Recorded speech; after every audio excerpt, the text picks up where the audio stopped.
شروع اللہ کے نام سے جو بڑا مہربان اور نہایتی رحم کرنے والا ہے۔ تمام حضرات سورہ فاتحہ اور درود پاک پڑھ لیجئے۔ اعوذ باللہ من الشیطان الرجیم، بسم اللہ الرحمن الرحیم۔ الحمدللہ رب العالمین، الرحمن الرحیم، مالک یوم الدین، ایاک نعبد و ایاک نستعین، ایاک نعبد و ایاک نستعین، ایاک نعبد وَإِيَّاكَ نَسْتَعِينُ اهْدِنَا الصِّرَاطَ الْمُسْتَقِيمَ صِرَاطَ الَّذِينَ أَنْعَمْتَ عَلَيْهِمْ غَيْرِ الْمَغْضُوبِ عَلَيْهِمْ وَلَا الضَّالِّينَ آمین۔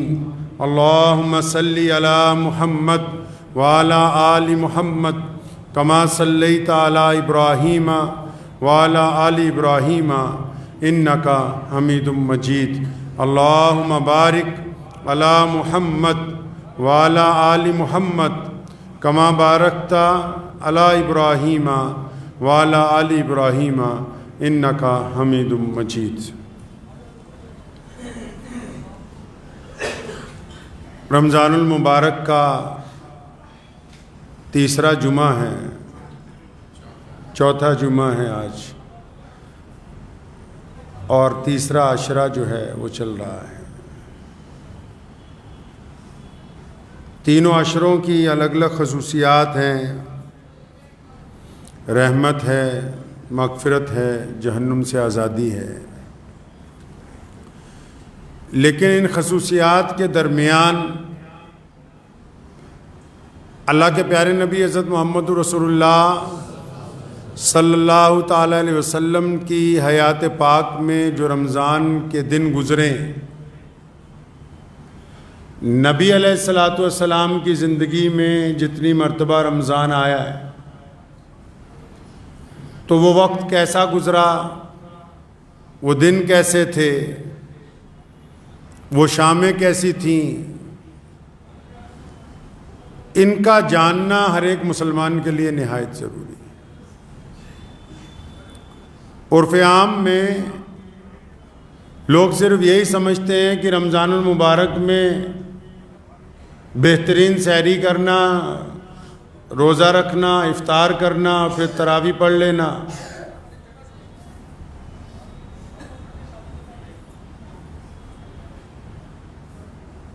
بس یہی رمضان المبارک کا مقصد ہے۔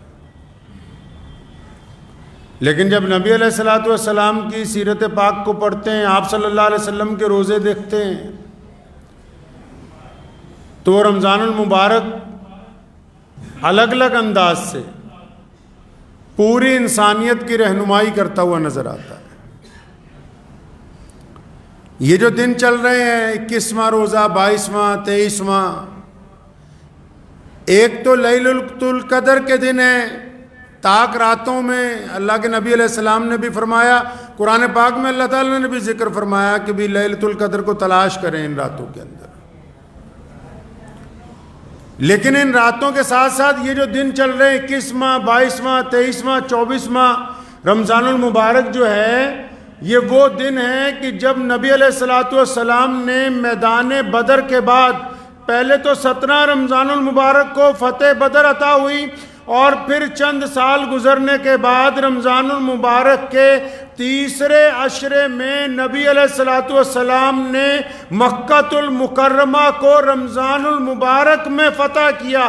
اس مکہ مکرمہ کو فتح کیا جس کے اوپر کفر کا غلبہ تھا، جس کے اوپر ظلم کا غلبہ تھا، جہاں کفار مکہ کی گنڈا گردی چلتی تھی، جہاں انسانوں کا جینا حرام تھا، جہاں بڑے اور چھوٹے کی تمیز ختم ہو گئی تھی، جہاں چھوا چھوت کا بول بالا تھا، جہاں کسی غریب کو عبادت گاہ میں جانے کی اجازت نہیں تھی۔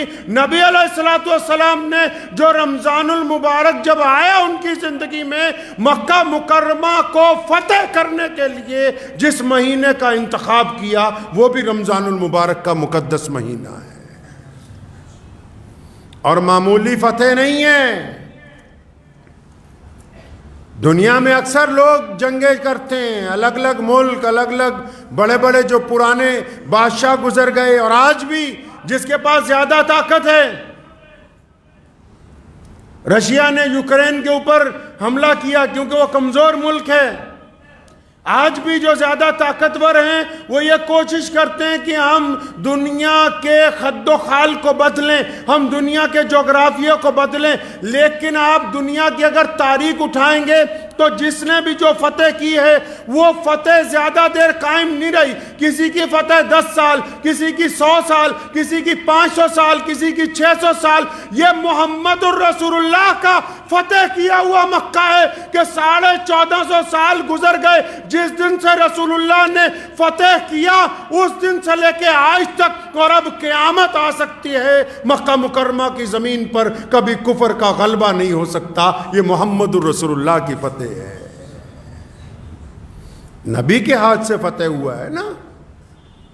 خاتم النبیین صلی اللہ علیہ وسلم کے دست پر فتح ہوا ہے. اور فتح بھی کیسی؟ فتح جب ہوتا ہے تو جب کوئی ملک فتح کیا جاتا ہے تو برا حال کر دیتے ہیں لوگوں کا، بچے یتیم ہو جاتے ہیں، مکان اجاڑ دیے جاتے ہیں، زمینیں برباد کر دی جاتی ہیں، کھیتیاں جلا دی جاتی ہیں. اور اگر آپ فتح مکہ کے واقعات کو پڑھیں گے تو آپ کو حیرت ہوگی کہ یہ دنیا کی پہلی فتح ہے جس میں کسی کا خون نہیں بہایا گیا، جس میں کسی کا گھر نہیں جلایا گیا، جس میں کسی کو ملک بدر نہیں کیا گیا، جس میں کسی پر ظلم نہیں کیا گیا. کیونکہ جب دشمن نے محمد الرسول اللہ کو دیکھ کے سلنڈر کر دیا، جب دشمن نے رسول اللہ کی عظمت کو، رسول اللہ کے ساتھ آئے صحابہ کی دیوانگی کو، رسول اللہ کے جرار لشکر کو دیکھ کے جب دشمن نے ہتھیار ڈالے تو پھر نبی علیہ السلام نے کائنات کے سامنے وہ کردار پیش کیا کہ کسی کے آگے ایک چھڑی بھی کسی کو نہیں ماری گئی. یہ ایک ایسی فتح ہے جس کے اندر کسی کا خون نہیں بہایا گیا ہے. فتح مکہ کے لیے مدینہ سے چلے نبی علیہ السلام کہ صلی اللہ علیہ وسلم مدینہ سے چلے فتح مکہ کے لیے. ابھی باہر نکلے تو جو شاہراہ ہے جہاں سے لشکر گزرتا ہے تو نبی علیہ السلام نے دیکھا کہ ایک جانور نے، ایک کتیا نے بچے دیے. اس جانور کے بچے کئی ہوتے ہیں، جب پیدا ہوتے ہیں 6 7 8 کئی ہوتے ہیں. تو دیکھا کہ وہ بیٹھی ہوئی ہے اور اس کے بچے دودھ پی رہے ہیں. 10,000 کا لشکر ہے. اس وقت دنیا کی آبادی کیا ہے، اور اس لحاظ سے 10,000 کا لشکر اتنا بڑا ہے کہ اگر آج کے دور میں دیکھیں تو سمجھیے کہ 10 لاکھ لوگوں کا لشکر ہے. ہر ایک قبیلے کے جوان اپنی اپنی ٹولیاں بنا کے. تو نبی علیہ السلام جب مدینے سے نکلے دیکھا اس جانور نے بچے دیے ہوئے ہیں اور وہ بچے دودھ پی رہے ہیں اپنی ماں کا. تو ابن سراقہ رضی اللہ تعالیٰ عنہ کو فرمایا ادھر آؤ، یہاں پر کھڑے ہو جاؤ. اس کے آگے کچھ فاصلے کے اوپر نیزہ لے کے کھڑے ہو جاؤ. یا رسول اللہ کیا کرنا ہے؟ اور فرمایا یہ جو ہمارا لشکر آ رہا ہے نا، سارے لشکر کو بولو کہ دائیں یا بائیں طرف سے گھوم کے جائے. آج کسی منتری نے آنا ہو، کسی وزیر نے آنا ہو، کسی چھوٹے موٹے افسر نے آنا ہو تو سڑکوں سے کھونچے والوں کو ہٹا دیا جاتا ہے، راہداریاں خالی کروا دی جاتی ہیں، غریبوں کا سامان پلٹ دیا جاتا ہے. پتہ لگتا ہے کہ کوئی وزیر آنے والا ہے. اور یہ محمد الرسول اللہ ہیں، جاہو جلال کے ساتھ نکلیں. کفر تھر تھر کانپ رہا ہے، لیکن کس درجے کی رحیمی ہے، کس درجے کی رحمت ہے محمد رسول اللہ صلی اللہ علیہ وسلم کے قلب اطہر کے اندر، کہ دیکھتے ہیں کہ جب ایک جانور نے بچے دیے اس کے لیے بھی ایک سپاہی تعینات کر دیا کہ لشکر اپنا رستہ بدل لے. یہ نہ ہو کہ ہماری سواریوں کے نیچے آ کے اس کے بچوں کو نقصان پہنچ جائے یا اس سے نقصان پہنچ جائے. جب مکہ مکرمہ کے قریب پہنچے تو آپ صلی اللہ علیہ وسلم نے جب پڑاؤ کیا تو سارا لشکر پہاڑیوں میں پھیلا ہوا تھا. فرمایا سارے آج کی رات یہاں قیام کریں گے، آگ جلاؤ، اپنے اپنے خیمے کے آگے اپنا اپنا کھانا تیار کرو. تو ابو سفیان نے جب دیکھا دور سے، مخبروں نے دیکھا تو گھبرا گئے کہ بھئی اتنا بڑا لشکر ہے، کیونکہ ان کی معاہدہ شکنی کی وجہ سے رسول اللہ آئے تھے. بھئی اتنا بڑا لشکر محمد رسول اللہ لے آئے. تو انہوں نے حضرت عباس رضی اللہ تعالیٰ عنہ سے کہا کہ عباس تیرے بھتیجے کی تو بادشاہیت قائم ہو گئی. تو عباس رضی اللہ عنہ نے فرمایا نہیں غلط بات نہ کرو، یہ بادشاہت نہیں ہے، یہ نبوت ہے، یہ محمد رسول اللہ کے دیوانے. یہ حضور نبی علیہ السلام کے پروان ہے، یہ بادشاہت نہیں ہے۔ پورے مکے میں جتنے لوگ تھے نا سب کو خبر پہنچ گئی۔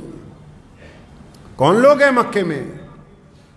مکے میں جن کو خبر پہنچ گئی کہ محمد رسول اللہ صلی اللہ علیہ وسلم اپنے ایک لشکر کے ساتھ آ گئے، تو کون لوگ ہیں مکے میں جو رہ رہے ہیں؟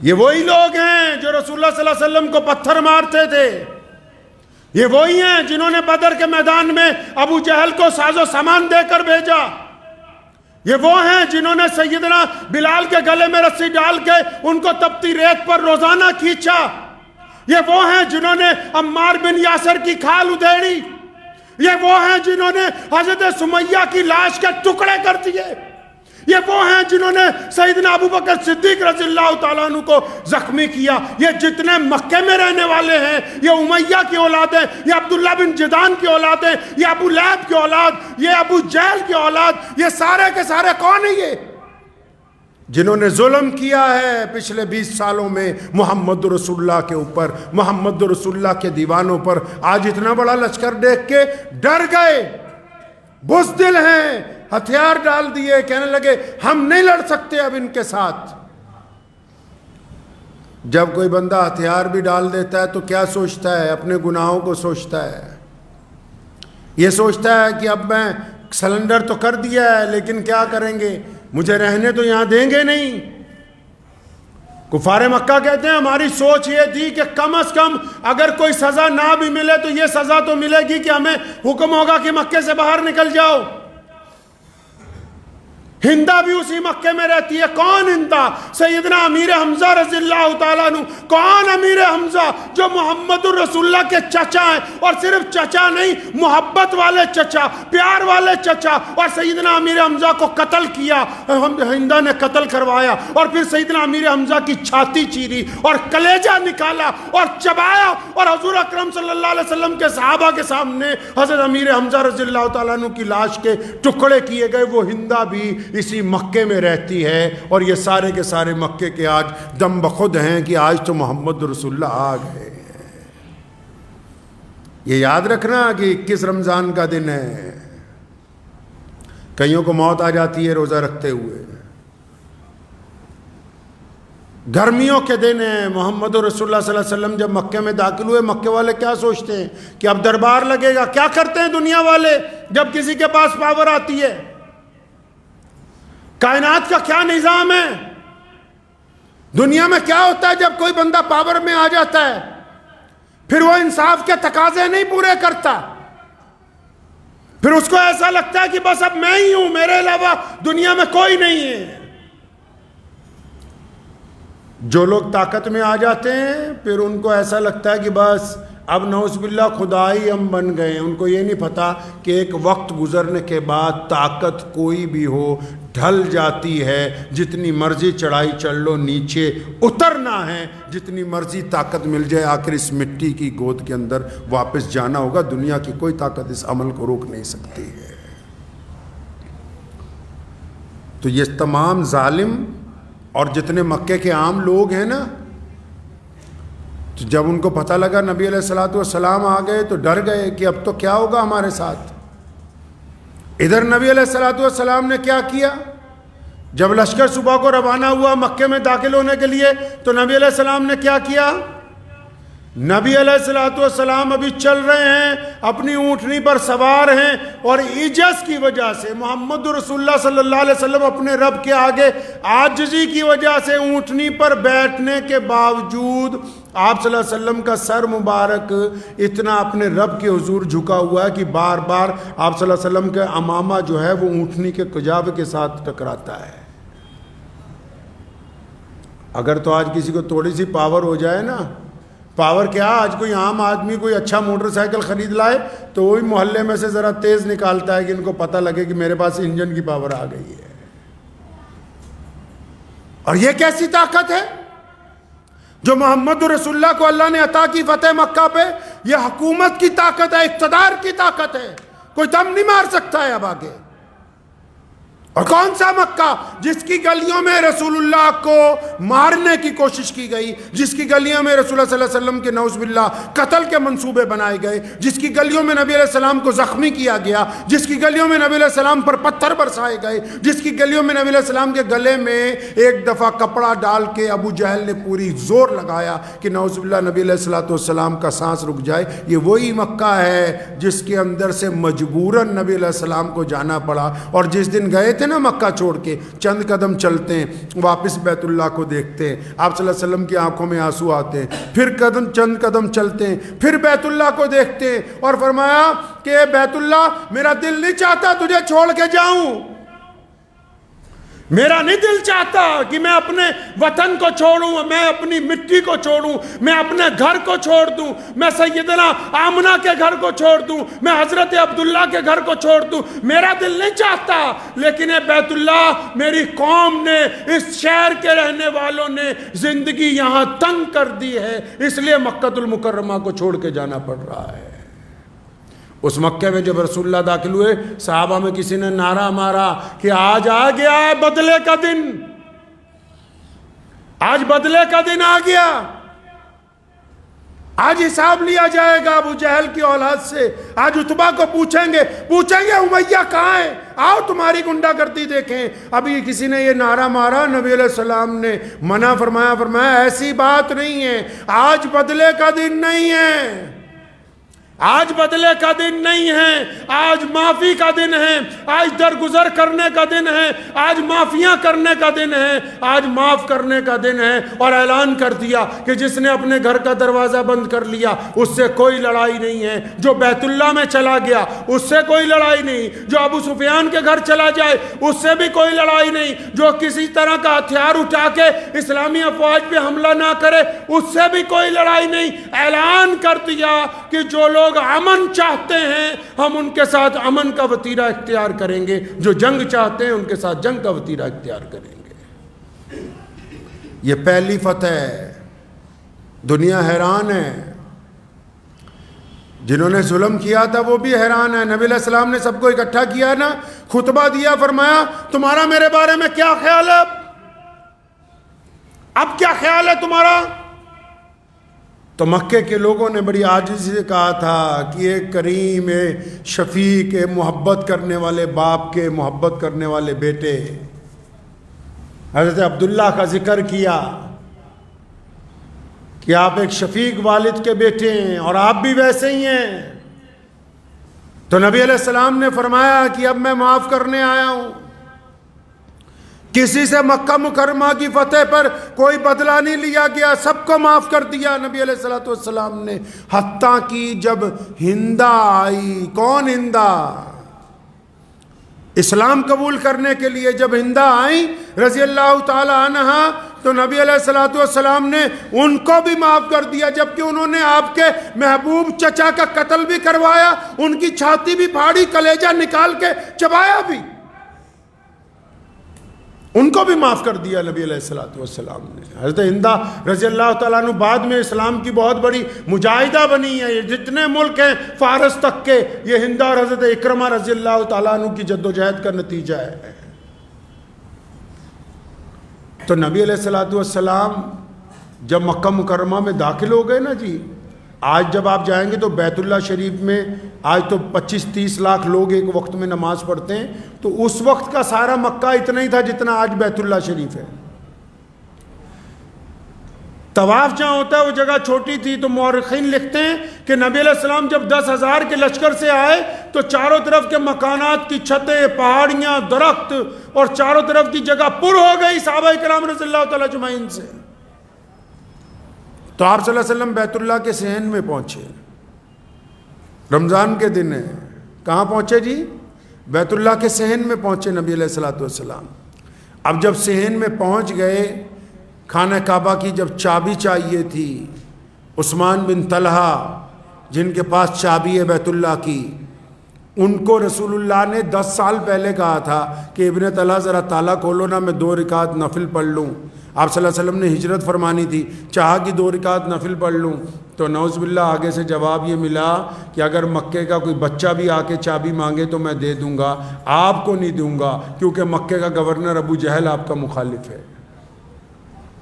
تو نبی علیہ السلام نے بڑی ہمت کی بات کی، نبی علیہ السلام نے کندھے پہ تھپکی ماری، فرمایا ابن طلحہ ایک وقت آئے گا یہ چابی تجھ سے لے لیں گے ہم۔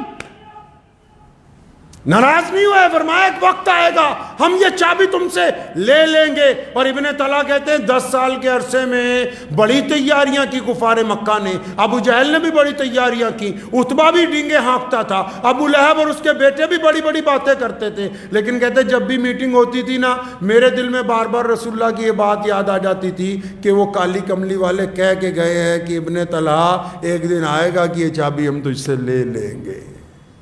اور وہ دن آ گیا، وہ دن آ گیا۔ فرمایا عثمان بن طلحہ کو بلاؤ، چابی آ گئی، بیت اللہ کو کھولا، لات اور عزا نکال دیے گئے، پاک کر دیا بیت اللہ کو۔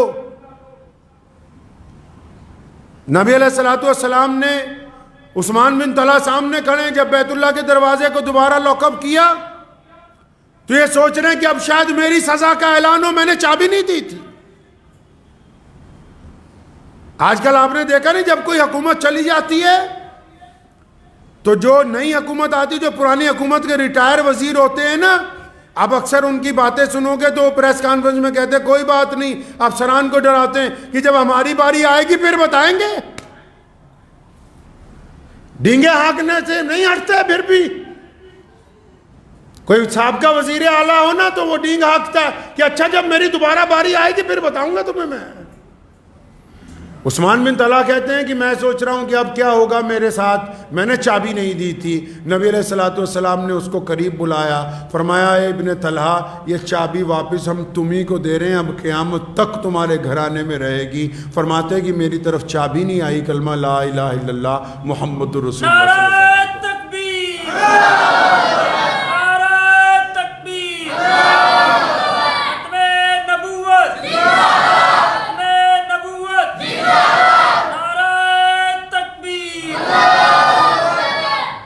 اب نبی علیہ السلام نے جب نماز کا وقت ہو گیا، بیت اللہ کے بیڑے میں روزے رکھے ہوئے ہیں لوگوں نے، بیت اللہ کے صحن میں نماز کا وقت ہو گیا، کون کھڑا ہے صحن میں؟ کون کون کھڑے ہیں صحن میں؟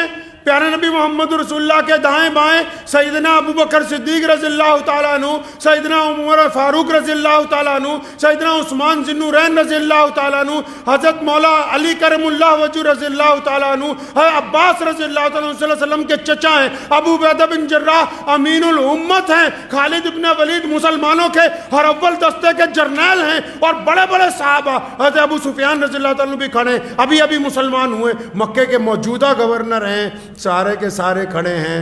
تو جب نماز کا وقت ہو گیا نا، کئیوں کے دلوں میں یہ بات ہے کہ آج بیت اللہ میں اذان کون دے گا،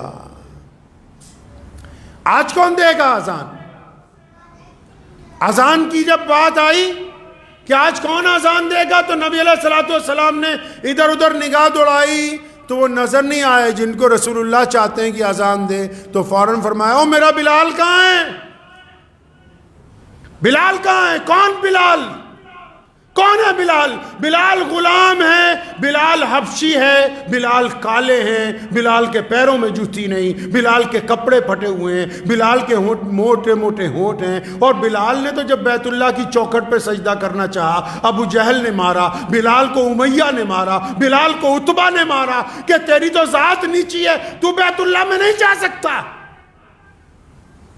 جب نبی علیہ السلام نے فرمایا میرے بلال کہاں ہیں، سارے صحابہ سمجھ گئے کہ آج بھی اگر بیت اللہ کی چھت پہ چڑھ کے کسی کو اذان کا حکم ہوگا تو سیدنا بلال کو ہوگا۔ تو ایک صحابی نے، مشورہ دینے والے مخلصین ہر جگہ ہوتے ہیں، تو ایک صحابی نے بڑا مخلصانہ مشورہ نبی علیہ السلام کی کان میں دیا، فرمایا یا رسول اللہ آج مکہ فتح ہو گیا، ان کی کمر ٹوٹ گئی ہے قریش کی، برادری واد بہت تھا نا اس وقت، اور آج بھی اگر مسلمانوں میں کسی کو اپنی برادری زیادہ اچھی لگتی ہے تو اپنی خام خیالی دماغ میں سے نکال دے.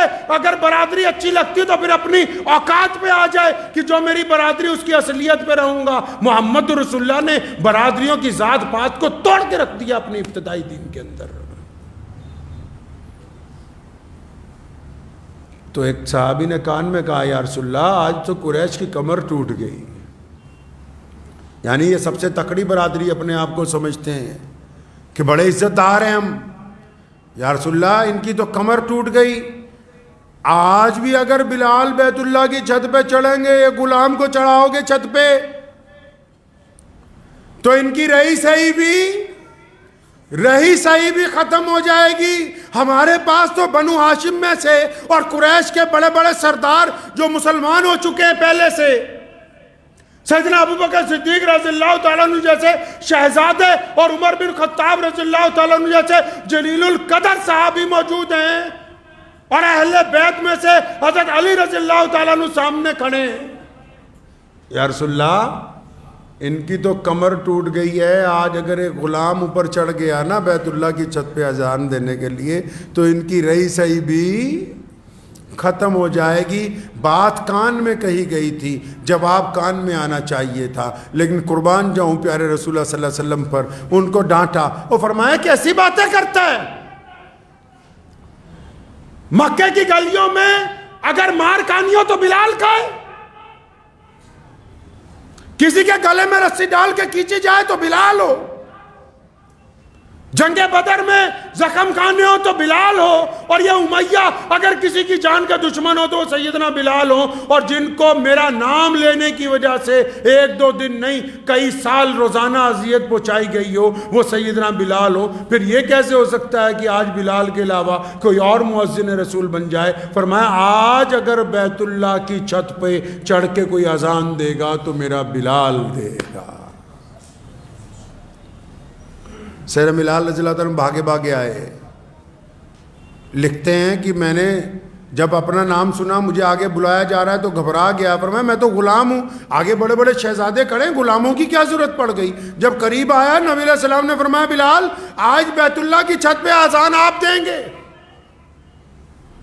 حکم جب ہو گیا تو فرماتے جب میں نے منڈیر پکڑی نا بیت اللہ کی اوپر چڑھنے کے لیے, فرماتے میرے جسم پر رضا طاری ہو گیا, لرزہ طاری ہو گیا, رونے لگا. بلال یار تو غلام آدمی ہے, بلال غلام ہے یار, تجھے تو مکے میں صبح شام لوگ مارتے تھے, کالا ہے, حبشی ہے, یہ کیا کر دیا؟ ایسا کون سا کام کیا بلال کہ آج یہ دیکھو سارے چودھری نیچے کھڑے ہیں, آج تم بیت اللہ کی چھت پہ چڑھ رہے ہو. بلال کیا ایسا کیا ہے تم نے؟ تھے نا محمد رسول اللہ کے تربیت یافتہ. فوراً سیدنا بلال نے اپنے دل کو کہا, فوراً جب رو رہے تھے, جب یہ سوال آیا نا دل میں کہ بلال ایسا کیا کیا, پیارے نبی علیہ السلام کی طرف دیکھا اور اپنے آپ کو کہتے ہیں بلال یہ جو کالی کملی والے سے تیری محبت ہے نا, یہ جو محمد رسول اللہ سے تیرا عشق ہے نا, یہ جو تو نے ان کی غلامی اختیار کی ہے نا, یہ بادشاہی اس غلامی کی عوض ملی ہے, یہ اس لیے ملا ہے یہ درجہ کیونکہ تو محمد رسول اللہ سے پیار کرتا ہے. فرمایا جب میں بیت اللہ کی چھت پہ چڑھ گیا نا, بیت اللہ کی چھت پہ چڑھ کے بلال رضی اللہ عنہ نے وہ کام کیا ہے, قربان جاؤں وہ کام کیا ہے کہ رہتی دنیا تک کفر کی اور شرک کرنے والوں کی اور اس کے علاوہ منکرین ختم نبوت کی رگ کاٹ کے رکھ دی جو بیت اللہ کی چھت پہ چڑھ کے بلال نے کام کر دیا. جب چھت پہ چڑھے نا بیت اللہ کی, اللہ کرے آپ سب لوگ بیت اللہ کو دیکھ کے آئے انشاءاللہ تعالی. جنہوں نے بیت اللہ کو دیکھ رکھا ہے اپنی آنکھوں سے وہ بھی جانتے ہیں, جنہوں نے آنکھوں سے نہیں دیکھا فوٹو میں دیکھا ہے وہ بھی جانتے ہیں کہ ساری دنیا کے کروڑوں مسلمان بیت اللہ کی طرف منہ کر کے نماز پڑھتے ہیں, اور ساری دنیا کے کروڑوں مسلمان بیت اللہ کے چاروں طرف چکر لگاتے ہیں, لیکن کبھی بیت اللہ کی چھت پہ کسی کو نہیں چڑھا دیکھا ہوگا. بیت اللہ کی چھت پہ غلاف بدلنے کے علاوہ کوئی نہیں گیا. کبھی کوئی اذان نہیں ہوئی بیت اللہ کی چھت پہ, کوئی نماز نہیں ہوئی. بلال جب چڑھے بیت اللہ کی چھت پہ, فرماتے رسول اللہ نے فرمایا بلال اذان دو. اب بلال اذان تو دے دے, لیکن اذان کس طرح منہ کر کے دی جاتی ہے بھائی؟ مسجد میں جب مؤذن اذان دیتا ہے اس کا منہ کس طرف ہوتا ہے؟ کس طرح منہ کر کے اذان دے گا مؤذن بھائی؟ مؤذن جب اذان دیتا ہے تو کعبے کی طرف منہ کر کے اذان دیتا ہے. بنا کعبے کی طرف منہ کیے اذان ہو نہیں سکتی ہے. دنیا میں کہیں بھی رہو, اگر اذان دینی ہے تو چہرہ کدھر ہو؟ کعبے کی طرف ہونا چاہیے. اب بلال کہاں ہیں بھائی؟ بلال تو کعبے کی چھت پر ہیں. کس کی چھت پر؟ کعبے کی چھت پہ. اور وہ بلال تو محمد رسول اللہ کے دیوانے, بلال تو نبی علیہ السلام کے پروانے. بلال نے تو سیکھا ہی دین رسول اللہ سے, ساری باتیں رسول اللہ سے سیکھی ہیں. فرماتے جب میں بیت اللہ کی چھت پہ چڑھ گیا, میرے دل نے پھر کہا بلال اب کعبہ کہاں ہے؟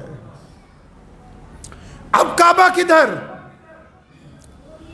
کعبہ تو کعبے کی 4 دیواروں کو کہتے ہیں کہ جو جس سمت سے آئے اس دیوار کی طرف منہ کر کے نماز پڑھ لے. فرمایا جب کعبہ کی چھت پہ چڑھا دیا, میرے دل نے کہا بلال کعبہ کدھر ہے؟ اور بلال کہتے پھر آپا بھی مترا نے دیر نہیں لائی, دیر نہیں لگائی. فرمایا بس پھر ایک انگلی کان میں دی اور پھر دوسری انگلی شہادت والی سیدھی کر لی اور اپنا چہرہ بھی سیدھا کر لیا. اور بلال کس طرف منہ کر کے اذان دینے لگے ہو؟ پوری دنیا کے انسانوں کو بلال نے دکھایا. بیت اللہ کی چھت پہ چڑھ کے جب اذان دینی تھی تو صحن کعبہ میں جس طرف رسول اللہ کھڑے تھے اس طرف منہ کر کے اذان دینی شروع کی, اور کائنات کے مسلمانوں کو بتایا کہ کعبے کا اگر کوئی کعبہ ہے تو وہ محمد الرسول اللہ ہے.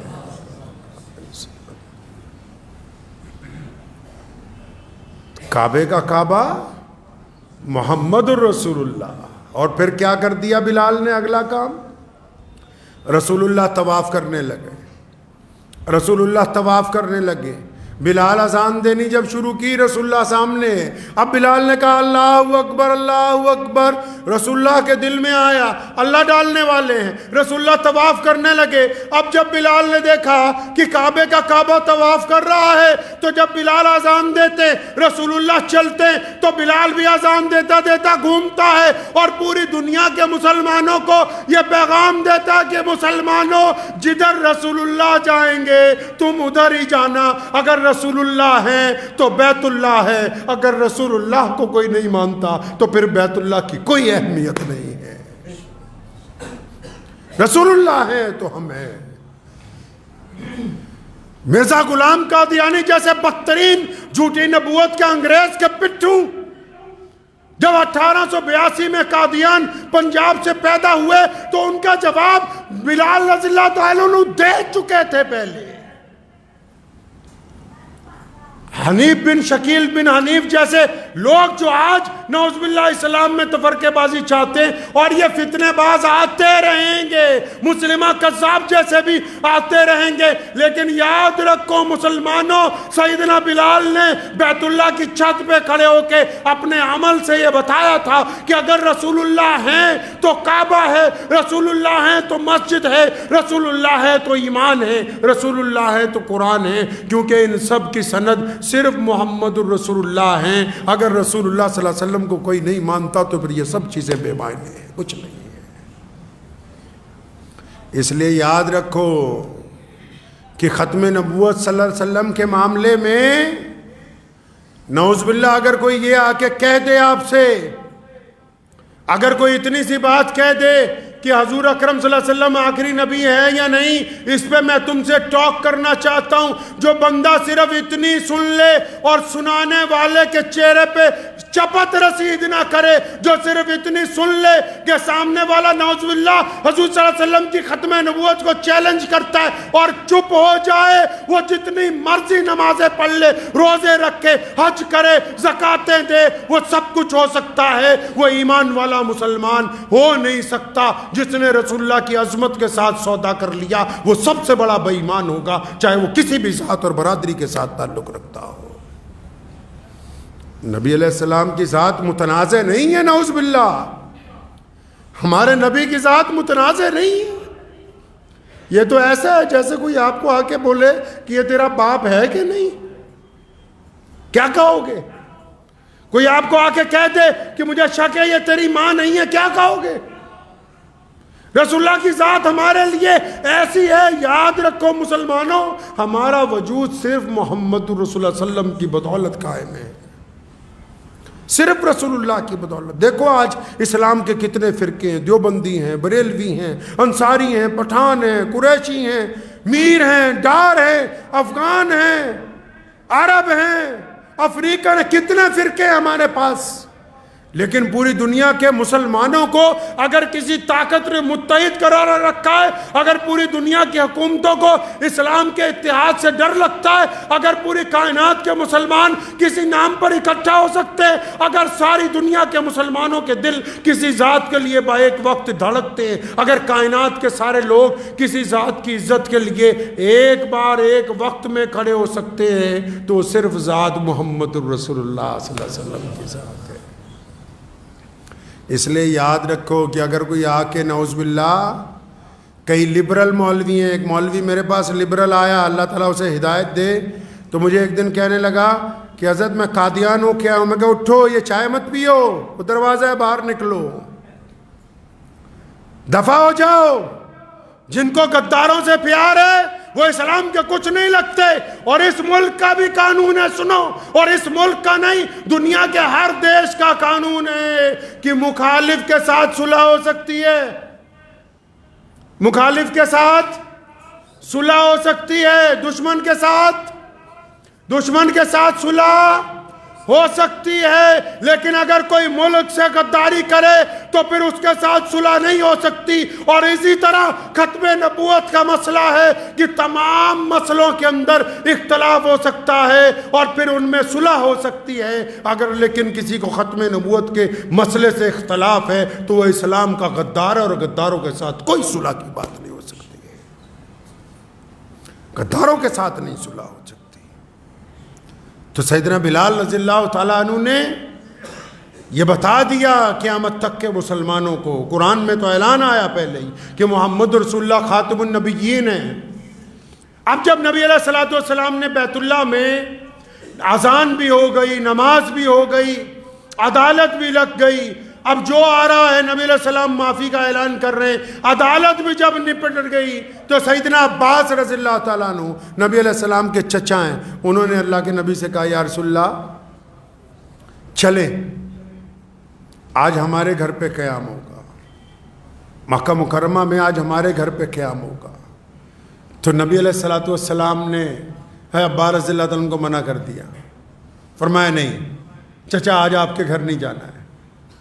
کہاں گئے محمد رسول اللہ فتح مکہ کی اس رات کو، جس دن مکہ فتح ہوا، کہاں گئے رسول اللہ صلی اللہ علیہ وسلم؟ پتہ ہے مسلمانوں، یہ تو پتہ ہے کہ صبح نہاری کھائی جائے گی کہ بریانی کھائی جائے گی، اتنا پتہ ہے کہ آپس میں بحث کرنی ہے کہ رفع دین ہوگی کہ نہیں ہوگی، اتنا پتہ ہے کہ ایک دوسرے کے خلاف تنقید کرنی ہے کہ کیسے تم نماز پڑھتے ہو کیسے نہیں پڑھتے، اتنا پتا ہے کہ مسجدوں میں ایک دوسرے کی بے عزتی کرنی ہے، اتنا نہیں پتا کہ رسول اللہ نے رمضان المبارک کے مقدس تیسرے عشرے میں مکے کو فتح کیا، اور فتح مکے کے بعد اس رات محمد رسول اللہ نے کس گھر میں قیام کیا ہے، کہاں رہے رسول اللہ صلی اللہ علیہ وسلم اس رات، کچھ پتہ نہیں، کہ فرصت نہیں ملی رسول اللہ صلی اللہ علیہ وسلم کو پڑھنے کی۔ یاد رکھو اگر رسول اللہ صلی اللہ علیہ وسلم کو نہیں جانیں گے نا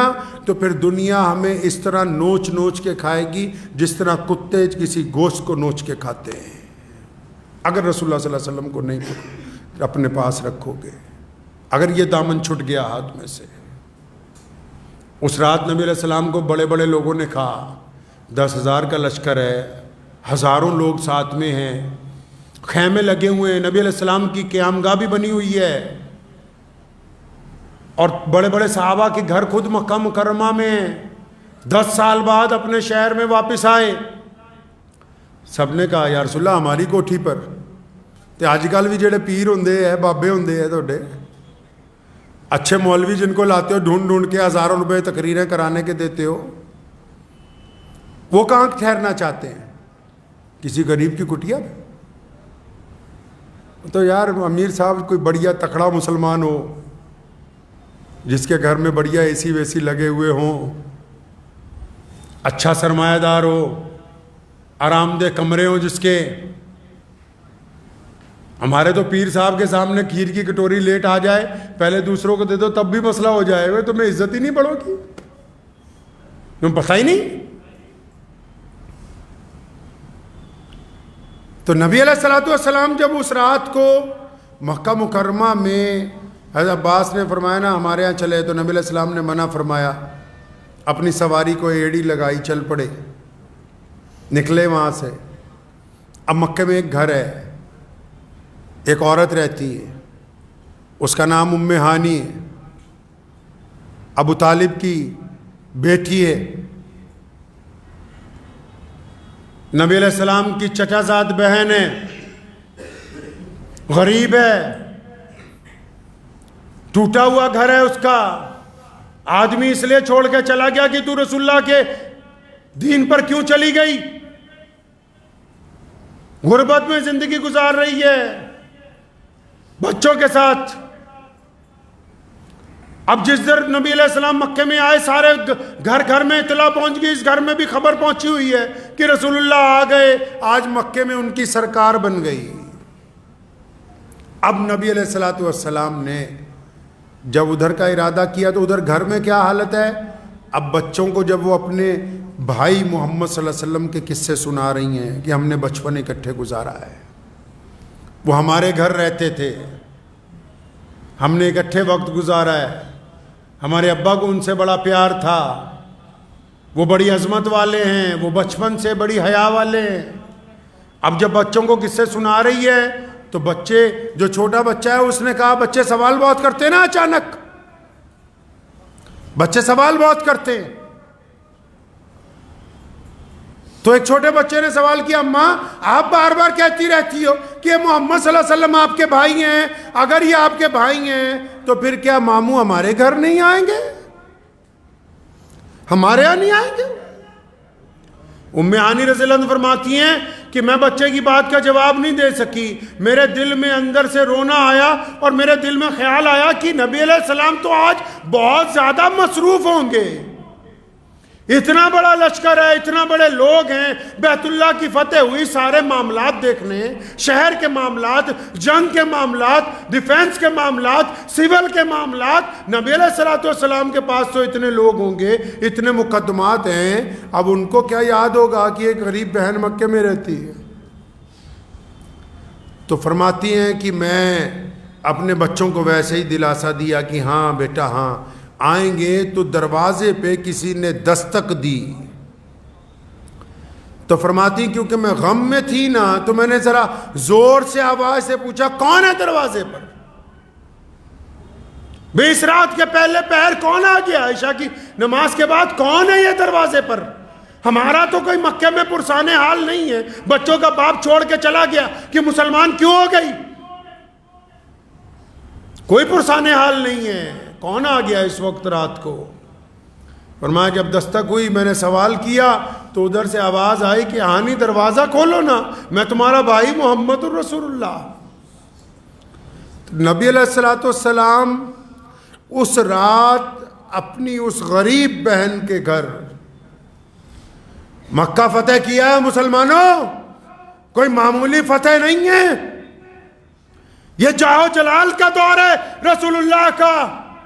ساری دنیا پست ہو گئی ہے, بڑے بڑے محل نیچے قدموں کے اندر پڑے ہوئے ہیں, لوگ اپنی کوٹھیوں کے دروازے پہ کھڑے ہیں کھانے لیے ہوئے کہ رسول اللہ آئیں گے. تو رسول اللہ اس رات اگر پہنچے تو اپنی غریب بہن کے گھر پہنچے. ہانی کہتی کہ جب میں نے دروازہ کھولا نا 10 سال بعد اپنے بھائی کو دیکھا تو میں زارو قطار رونے لگی. نبی علیہ السلام بھی رونے لگے. فرمایا ہانی حضرت عباس نے کہا تھا چچا نے کہ میرے گھر چلو, اور بڑے بڑے چودھریوں نے کہا یا رسول اللہ ہمارے گھر چلے, تو میرا تو گھر مکے میں نہیں ہے.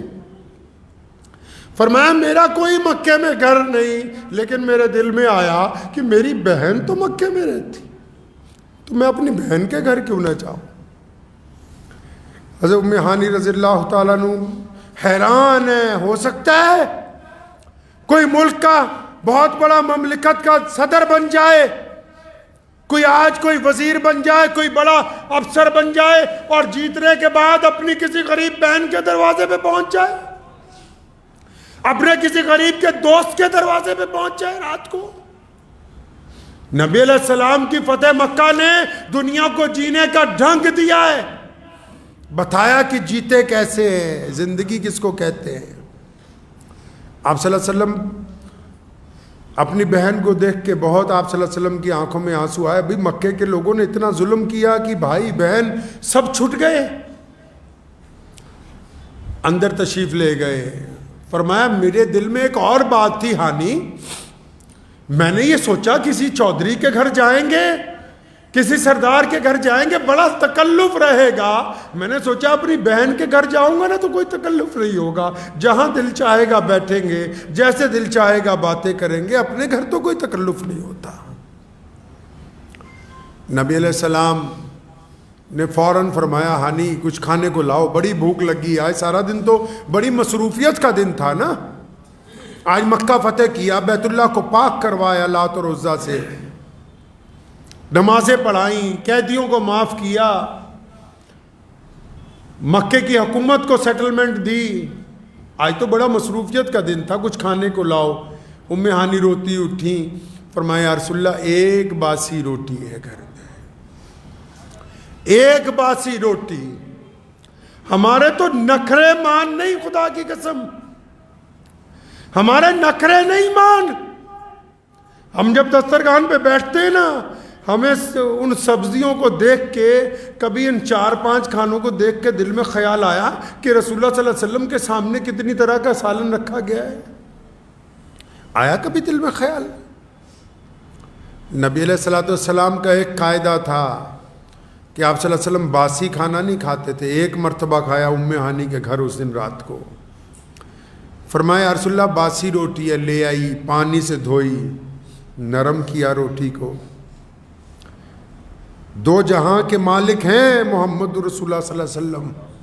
اور آپ کو ایک تاریخی بات بتا دوں, دل پہ لکھ کے لے جائیے, یہ جو فکر و فاقہ رسول اللہ نے کاٹا ہے, یہ جو رسول اللہ نے غریبی دیکھی ہے, یہ اختیاری تھی. سمجھتے ہو خود مانگ کے لی ہے, یہ ویسے نہیں تھی. وہ چاہتے تو ان کے مصلے کے نیچے خزانے پڑے رہتے تھے, وہ چاہتے تو احد پہاڑ کو سونے کا بنا دیا جاتا. یہ اختیاری تھی, نبی علیہ السلام نے پسند فرمائی. فرمایا میں غریبوں کے ساتھ رہنا چاہتا ہوں. یہ غیر اختیاری نہیں تھی. تو نبی علیہ السلام کو جب وہ باسی روٹی پیش کی گئی نا, تو نبی علیہ السلام نے, پتہ ہے کچھ نہیں, پھر بھی اپنی بہن کو کہا, فرمایا ہانی تجھے تو پتہ ہے میں بنا سالن کے کھانا نہیں کھاتا, کوئی سالن والن بھی ہو. ہانی رو رہی ہیں. فرمایا یا رسول اللہ تھوڑا سا سرکہ ہے, سرکہ پڑا ایک برتن میں تھوڑا سا, آپ کہیں تو میں لاؤں؟ فرمایا ہاں سرکہ تو بہت اچھا سالن ہے, وہی لاؤ. تو نبی علیہ السلام نے سرکے کے ساتھ اس رات ایک باسی روٹی حضرت ام ہانی رضی اللہ تعالیٰ عنہ کے گھر پہ کھائی. آپ صلی اللہ علیہ وسلم کے اس گھر میں جانے کے وقت جو اصل بات آپ کو بتانی ہے اس کو سنیے دل تھام کے, اور پھر اپنی زندگی کا تجزیہ بھی کیجئے گا. اگر کوئی بندہ جماعت میں چلا جائے, چلہ لگا کے واپس آئے, تو اپنے گھر والوں کو کیا کہے گا؟ کہ کوئی بچہ مدرسے میں پڑھتا ہو, دارالحدیث میں پڑھ کے آ جائے, حافظ بن کے آ جائے. یہ جو جماعت سے آئے گا نا، اس نے کہنا ہے اپنی اماں کو، اماں نماز پڑھا کر. اگر کوئی مدرسے سے آ جائے نا کہ بہن کو سر پر وٹا رکھا کر. اگر کوئی افسر لگ جائے، کوئی منتری بن جائے، تو وہ کیا کہے گا؟ اول تو جائے گا ہی نہیں اپنی غریب بہن کے گھر. جائے گا بھی تو اپنی ڈینگیں ہانکے گا کہ میرے پاس اتنی وزارتیں ہیں، اتنے میرے پی اے ہیں، فلاں فلاں افسر کی بدلی کر دی، یہ کر دیا، وہ کر دیا میں نے. اور اگر کوئی بیپاری ہو، غرور تو بہت طرح کا ہوتا ہے میاں. غرور تو نمازیوں کو بھی ہوتا ہے، غرور تو دولت مندوں کو بھی بڑا ہوتا ہے، غرور تو افسروں کو بھی بڑا ہوتا ہے، غرور تو حسن والوں کو بھی بڑا ہوتا ہے. الگ الگ طرح کا غرور ہوتا ہے. اگر کوئی بیپاری اپنی بہن کے گھر چلا جائے، کیا کہے گا؟ کیا باتیں کرتا ہے جا کے؟ تو کیا باتیں کرتا ہے جا کے اپنی بہن کے گھر؟ اچھا تم تو یہ کہتے ہو، او ہو تیری لڑکی ذرا قد میں چھوٹی ہے، نہیں تو میں اپنے بیٹے کے لیے لے لیتا. بہانے بناتا ہے. بے ایمان ہے تو، بہانے بناتا ہے. اب اپنی بہن سے، رشتہ داروں سے 4 پیسے آ گئے نا، اب یہ سوچتا ہے لڑکا وہاں بھی آؤں گا جہاں سے 4 چکے ملے. وہ 4 چکے نہیں ہوں گے، وہ لعنت کے 4 ٹائر ہوں گے جو جب چلتے ہیں تو دنیا کو بتاتے ہیں کہ یہ دہیز کی گاڑی پہ بیٹھ کے آ کے میاں صاحب لوگوں کو تبلیغ کر رہے ہیں. یہ وہ میاں ہیں. کیا کہتا ہے جا کے بیپاری آدمی اپنے گھر والوں کو، رشتہ داروں کو؟ ارے تم کاروبار کرو یار، میں نے بزنس کیا، اتنا فائدہ ہو گیا، تم فلاں کام کر لو، ہول سیل میں فلاں چیز لے آؤ. اور اگر غلطی سے کوئی پروفیسر لگ جائے، کوئی افسر لگ جائے کسی خاندان میں، تو مصیبت ہی آ جائے گی. وہ جہاں جائے گا اس نے ایک ہی بات کرنی ہے، کیا تم پڑھتے نہیں ہو؟ پڑھا کرو نا، UPSC کی تیاری کرو، پڑھو. تم کون سی ایئر میں پڑھ رہے ہو؟ کون سا سبجیکٹ ہے تمہارے پاس؟ ایسی باتیں ہوتی نا جب کوئی آدمی اپنے رشتہ داروں کے گھر جاتا ہے، 10 سال بعد جاتا ہے، اور پھر اور کیسی باتیں کرتا ہے. اوہو یہ کپڑے تمہاری بھابھی نے کہا ریمنڈ کے خریدنے، وہیں سے لایا ہوں. یہ گاڑی خریدی 50 لاکھ کی، مجبوری تھی، بچے مان نہیں رہے تھے. اپنی ڈینگیں ہانکتا ہے جن میں خود کوئی خاصیت نہیں ہوتی. لوگ چاہتے ہیں کہ ہمارے مکان کی تعریف ہو، ہمارے کپڑوں کی تعریف ہو، ہمارے کاروبار کی تعریف ہو. آؤ اس رات دیکھتے ہیں کہ نبی علیہ السلام نے اپنی بہن کو کیا کہا. تو نبی ہیں، ان کے پاس تو سارا دین ہے. بہن کو ایک آدھی دعا بتا دیتے، خزانے مل جاتے. بہن کو بتا دیتے کہ فلاں نماز میں یہ تسبیح اور اضافہ کر لے، قسمت اور پلٹ جاتی. کیا کہا ہوگا؟ کبھی سوچا ہے آپ نے؟ کبھی جا کے پوچھا ہے کسی مولوی سے کہ پیارے نبی علیہ السلام اس رات سیدنا ام ہانی کے جب گھر پہ پہنچ گئے تو کیا کہا محمد الرسول اللہ نے اپنی بہن سے؟ آؤ مسلمانوں دل تھام کے سنو. جب ام ہانی نے کہا یا رسول اللہ آپ کا بستر لگا دیا، ایک چٹائی کھجور کی بچھا دی گئی، ایک پھٹا بوریا بچھا دیا گیا، یا رسول اللہ آپ کا بستر لگا دیا، آپ تھکے ہوئے ہیں، آپ آرام کریں. تو نبی علیہ السلام جب اپنے بستر پر بیٹھے تھے نا، تو علیہ السلام نے فرمایا ہانی آج آرام نہیں کرنا ہے، تو بھی تو آ نا، یہاں میرے سامنے بیٹھ. اپنی بہن کو اپنے سامنے بٹھایا، بھانجے بھی آ کر بیٹھ گئے، نبی علیہ السلام کی بہن کے بچے بھی بیٹھ گئے. اب نبی علیہ السلام ادھر دنیا داروں کو دیکھو، جو جس لائن کا ہے وہ اسی لائن کی ڈینگیں ہانکتا ہے. تو نبی علیہ السلام نے اس رات کیا کہا؟ ام ہانی سامنے بیٹھی ہیں، نبی علیہ السلام تشریف فرما ہیں. مسلمانوں، نبی علیہ السلام نے ایسی بات کہی اس رات. میرا ایمان ہے کہ آسمان پھٹ گیا تھا، زمین کی چھاتی چر گئی تھی. اپنی بہن کو سامنے بٹھایا اور بٹھانے کے بعد کہنے لگے ہانی تجھے پتہ ہے کہ میری پیدائش سے چند مہینے پہلے میرے ابا حضرت عبداللہ کا وصال ہو گیا، وہ اس دنیا سے چلے گئے. ہانی میں نے اپنے والد کو نہیں دیکھا، تو نے حضرت عبداللہ کو دیکھا ہے، تو بتا نا میرے ابو کیسے تھے. بتا نا سیدنا عبداللہ کا خط و قال کیسا تھا، میرے والد نظر کیسے آتے تھے، ان کا چہرہ کیسا تھا، وہ چلتے کیسے تھے، ان کی زبان کیسی تھی، آنکھیں کیسی تھی۔ ام ہانی کہتی اللہ کے نبی زاروں قطار رونے لگے کہ میں نے اپنے والد کو نہیں دیکھا، کچھ تو ہی بتا مجھے میرے ابا کے بارے میں۔ ہانی کہتی ہے میں بتاتی ہوں کہ حضرت عبداللہ اتنے پیارے تھے، حضرت عبداللہ کا قد و کاٹ بڑا خوبصورت تھا، ان کی چال بڑی درمیانی تھی، ان کا لہجہ بڑا میٹھا تھا۔ فرمایا جب میں ان کے والد کے تمام صفات بیان کرتی ہوں نا، ابھی باپ کی باتیں ختم نہیں ہوتی، نبی علیہ السلام کی آنکھوں میں پھر آنسو ہیں۔ فرمایا تجھے پتہ ہے میں 6 سال کا تھا، میری ماں سیدہ آمنہ مجھے چھوڑ کے چلی گئی، تو مجھ سے 10-15 سال بڑی ہے، تو نے میری ماں کو اچھی طرح دیکھا، میں نے اپنی ماں کو اچھی طرح نہیں دیکھا، بتانا میری ماں کیسی تھی، بتانا سیدہ آمنہ تھی کیسی۔ مسلمانوں محمد رسول اللہ نے اس رات اپنے ابو کو یاد کیا، اپنی امی کو یاد کیا، اپنے دادا کو یاد کیا، اپنے بھائیوں کو یاد کیا، اپنے چچا کو یاد کیا، اور کائنات کے لوگوں کو سمجھا دی یہ بات، یہ بتا دیا تمہیں کہ جب تم اونچے مقام پر بھی پہنچ جاؤ تو پھر ان کو یاد کرنا جو اس وقت تمہارے ساتھ تھے جب تمہارے ساتھ تھا کوئی نہیں۔ حضرت محمد رسول اللہ 6 سال کے ہیں، امی چلی گئی۔ کتنے سال کے بھائی؟ 6 سال کے امی چلی گئیں۔ ام ایمن ساتھ میں ہیں، فرماتی ہیں کہ میں جب حضرت آمنہ کی تدفین کے بعد نیچے آئی تو رسول اللہ نظر نہیں آتے، 6 سال کے ہیں، کہیں غائب ہو گئے، اور پھر دیکھا کہ ابوا پہاڑی کے اوپر سے رونے کی آواز آ رہی، میں بھاگ کے اوپر گئی تو 6 سال کے محمد اپنی ماں کی قبر سے لپٹے ہوئے۔ فرمایا امی تو مجھے چھوڑ گئی، فرمایا تو مجھے کیوں چھوڑ کے چلی گئی؟ اور پھر اس 6 سال کے بعد مسلمانوں 63 سال کے محمد مدینے سے مکے چلے حجۃ الوداع کے لیے، اس ابوا پہاڑی کے قریب سے گزرے، 1,24,000 کا لشکر، 1,24,000 کا لشکر رواں دواں ہیں۔ محمد رسول اللہ نے جب ابوا پہاڑی کو دیکھا اپنی اونٹنی موڑی، ابوا پہاڑی پر رکے، اپنی ماں کی قبر کے پاس اترے، بیٹھ کے ہزاروں قطار رونے لگے۔ فرمایا میری ماں تو مجھے چھوڑ کے چلی گئی تھی۔ 63 سال کے محمد پھر بچوں کی طرح روتے۔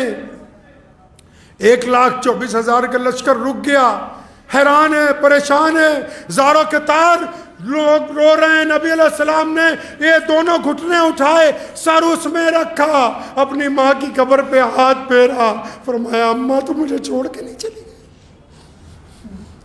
سارے حیران ہیں، سنو تمہارے نبی نے کیا کیا مسلمانوں۔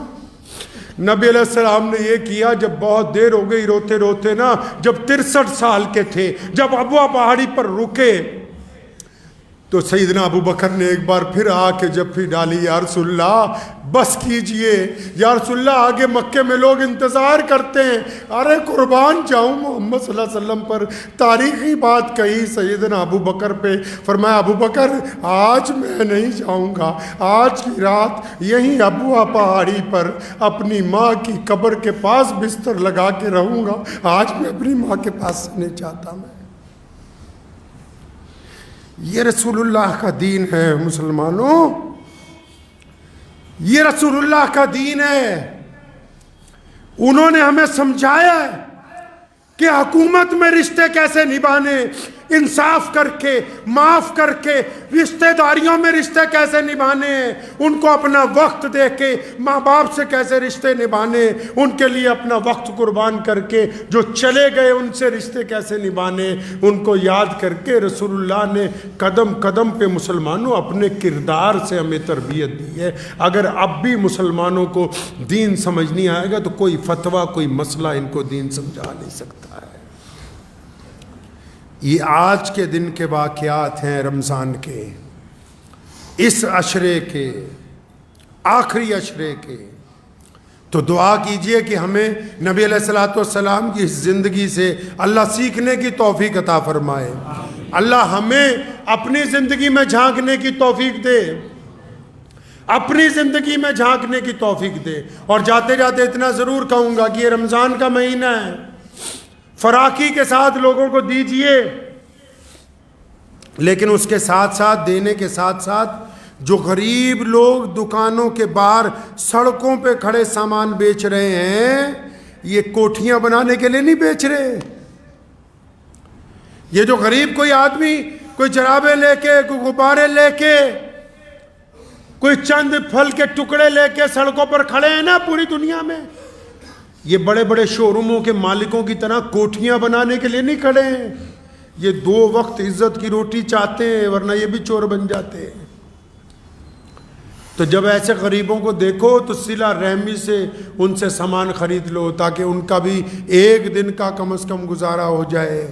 آپ کو بھی اللہ کریم اپنا محبوب بندہ بنا لے. رمضان صلہ رحمی کا نام ہے، رمضان محبتوں کا نام ہے، رمضان عقیدتوں کا نام ہے. خدا کی قسم اگر اب بھی ماں باپ کسی کے ناراض ہیں، پیر پڑ جاؤ، جا کے ان کے پیر پڑ جاؤ.